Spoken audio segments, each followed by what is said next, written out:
ಕರ್ಣ, ಬಂದಾಗಿಂದ ನೋಡ್ತಾ ಇದ್ದೀನಿ, ತುಂಬ ಬೇಜಾರಲ್ಲಿದ್ದೀರಾ.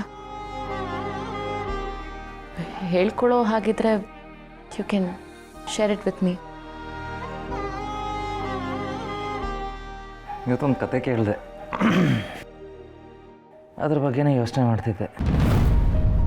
ಒಂದು ಹಕ್ಕಿ ಇತ್ತು, ಅದಕ್ಕೆ ತನ್ನ ಸ್ವಂತ ಶಕ್ತಿಯಿಂದ ಆಕಾಶದಲ್ಲಿ ಸ್ವತಂತ್ರವಾಗಿ ಹಾರುವ ಆಸೆ, ಎಲ್ಲರ ಜೊತೆ ಪ್ರೀತಿಯಿಂದ ಇರಬೇಕು ಅಂತ ಆಸೆ. ಆದರೆ ಆಕಾಶದಲ್ಲಿರೋ ಗಿಡುಗ ಅದನ್ನು ಹಾರಾಡೋಕ್ಕೆ ಬಿಡ್ತಾ ಇಲ್ಲ. ಅದರ ಸ್ವಾತಂತ್ರ್ಯನ ಕಿತ್ಕೊಬಿಡ್ತಿತ್ತು. ನೋಡ್ತಾ ನೋಡ್ತಾ ಆ ಹಕ್ಕಿ ತನ್ನತನನೇ ಕಳ್ಕೊಬಿಡ್ತು. ಆ ಹಕ್ಕಿ ಆಸೆ, ಕನಸು ಎಲ್ಲವನ್ನೂ ಬಿಟ್ಟು ಬದುಕಕ್ಕೆ ಶುರು ಮಾಡ್ತು. ತನಗೆ ಆಕಾಶದಲ್ಲಿ ಹಾರಾಡೋಕ್ಕೆ ಬರುತ್ತೆ ಅಂತಲೂ ಮರ್ತೋಯ್ತು. ಆ ಹಕ್ಕಿ ಕತೆ ಕೇಳಿ ಯಾಕೋ ತುಂಬ ಬೇಜಾರಾಯಿತು. ಒಂದು ಕೆಟ್ಟ ಗಿಡಗನ ಕಾರಣದಿಂದ ಆಕಾಶನೇ ಬಿಡೋದು ಎಷ್ಟು ಸರಿ, ಸಂತೋಷ ಕಳ್ಕೊಳ್ಳೋದು ಎಷ್ಟು ಸರಿ.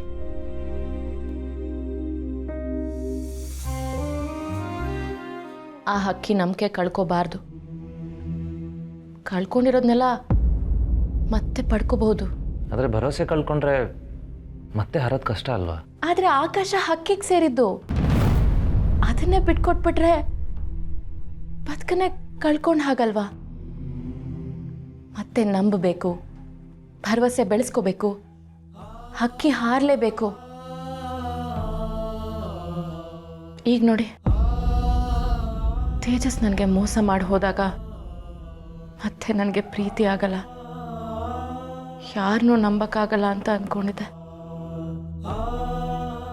ಆದರೆ ಮತ್ತೆ ಭರವಸೆ ಮೂಡ್ತು, ಮತ್ತೆ ಪ್ರೀತಿ ಆಯ್ತು.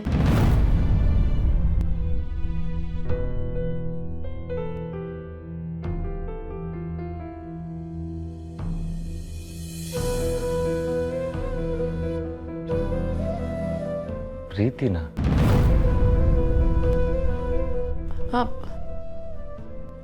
ಅಂದರೆ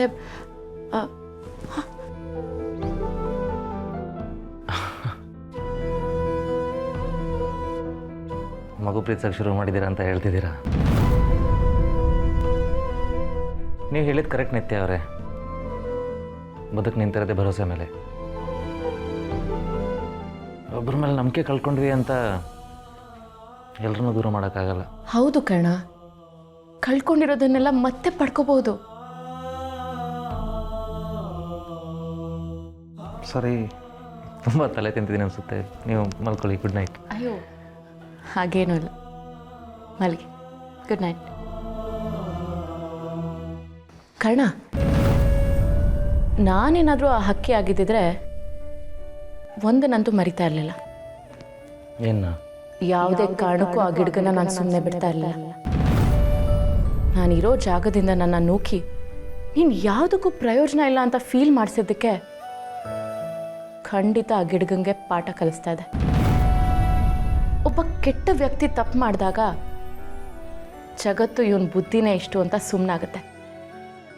ಅದೇ ಒಬ್ಬ ಒಳ್ಳೆ ವ್ಯಕ್ತಿ ಯುದ್ಧಕ್ಕೆ ಹಿಡಿದಾಗ ಪಾಪಿ ಕೂಡ ಪ್ರಶ್ನೆ ಮಾಡ್ತಾನೆ.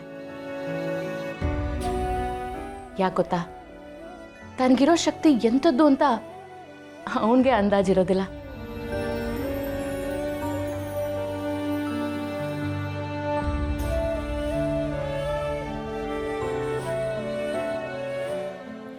Good night.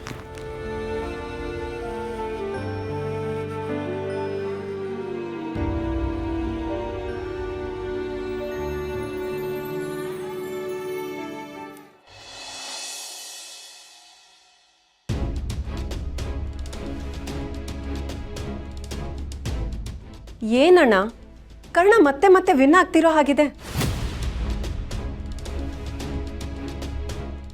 ಇಲ್ಲ ತಾರ, ಎಲ್ಲರ ಮುಂದೆ ಗ್ರೌಂಡಲ್ಲಿ ಬ್ಯಾಟ್ ಹಿಡ್ಕೊಂಡು ಆಟ ಆಡ್ತಾ ಸೆಂಚುರಿ ಹೊಡೆಯೋದು ಬೇರೆ, ಬ್ಯಾಟ್ ಹಿಡ್ಕೊಂಡು ಪೆವಿಲಿನಲ್ಲಿ ಕೂತ್ಕೊಂಡು ಕನಸು ಕಾಣೋದು ಬೇರೆ. ಇವೆರಡಕ್ಕೂ ತುಂಬ ವ್ಯತ್ಯಾಸ ಇದೆ. ಬಟ್ ರಿಮೆಂಬರ್ ಒನ್ ಥಿಂಗ್, ಅಲ್ಲಿರೋದು ಕರ್ಣ. ಅವನು ಬ್ಯಾಟ್ ಹಿಡಿಯೋಕೆ ಹೆದ್ರವನೇ ಅಲ್ಲ. ಅವನು ದೊಡ್ಡ ಕ್ರಿಕೆಟರ್ ಅಂತ ಬಿಲ್ಡಪ್ ಕೊಡಬೇಡ ತಾರ. ನೋಡ್ತಾ ಇರು, ಈ ಸಾರಿ ಕಷ್ಟ ನೋವು ಸಂಕಟ ಎಲ್ಲ ಒಂದೇ ಸೀನಲ್ಲಿ ಆಗ್ಬೇಕು ಅವನಿಗೆ. ಹಾಗೆ ನಾನು ಮಾಡಲಿಲ್ಲ ಅಂದರೆ ಐ ಆಮ್ ಎಕ್ಸೈಟೆಡ್.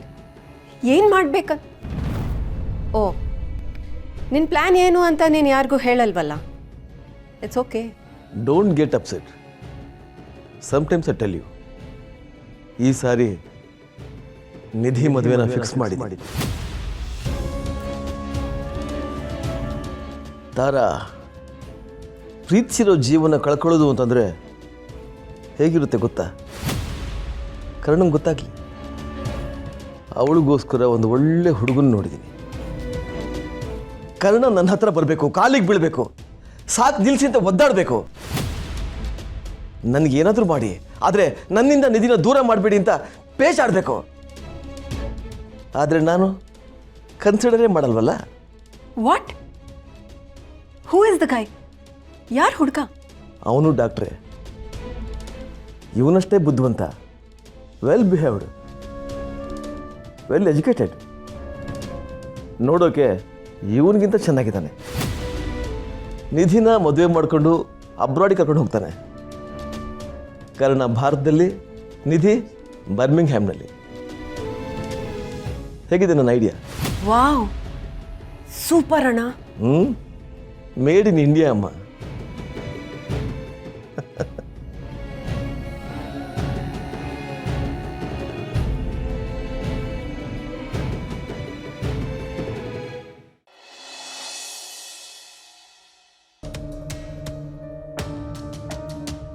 ಅಣ್ಣ ಏನು ಆಗದೆ ವಾಪಸ್ ಬಂದಿದ್ದಾನಲ್ಲ.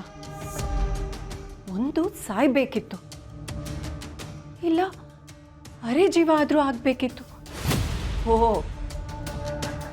ಕರ್ಣ ಕರುಣಾಮಯಿ ಅಲ್ವಾ? ಪನಿಷ್ ಮಾಡಿದೆ, ಬಿಟ್ಬಿಟ್ನಾ? ಅಣ್ಣ ಇಷ್ಟೆಲ್ಲ ಮಾಡಿದ್ದಾನೆ ಅಂತ ಗೊತ್ತಾದ ಮೇಲೂ ಬಿಟ್ಬಿಟ್ನಾ?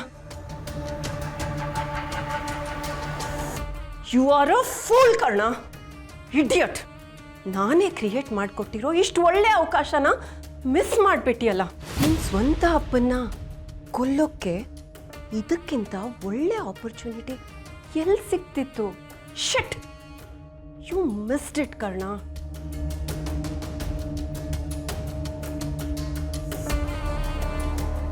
ಅಣ್ಣ, ನೀನು ಮಾಡಿರೋ ಎಲ್ಲ ಪಾಪಕ್ಕೆ ಬೆಲೆ ತೆರಬೇಕಾಗಿತ್ತು.